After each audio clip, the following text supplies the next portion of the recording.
সারনাথ বনবিহারে কঠিন চিবর দানোৎসবের প্রস্তুতি।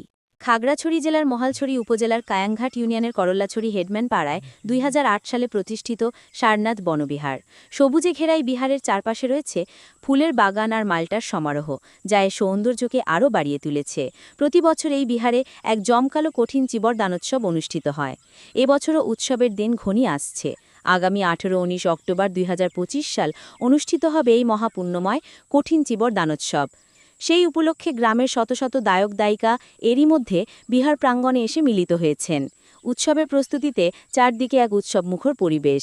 কেউ পরিষ্কার পরিচ্ছন্নতার কাজে হাত লাগিয়েছেন, কেউ বা তৈরি করছেন দেশনাগরের কাজ। চারিদিকে সাজ রব, যেন সবার মনে আনন্দের ঢেউ লেগেছে। দায়ক দায়িকারা একসঙ্গে কাজ করছেন আর মনের আনন্দে গল্প করছেন।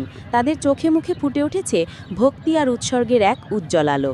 গ্রামের মানুষজন এই উৎসবের জন্য সারা বছর অপেক্ষা করে থাকেন।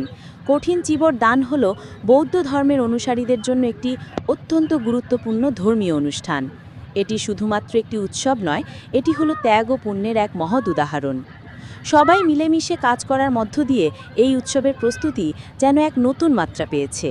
সারনাথ বনবিহার সেজে উঠছে তার চিরন্তন রূপে, যেন সবুজের মাঝে এক টুকরো স্বর্গ নেমে এসেছে। তাই আপনারা আছেন সপরিবার নিয়ে ঘুরে যান, দেখে যান। আপনারা আসলে এই এলাকার দায়ক দায়িকাদের আরও উৎসাহ যোগাবে। ধন্যবাদ সারনাথ বনবিহার দায়ক দায়িকাবৃন্দ, ধন্যবাদ।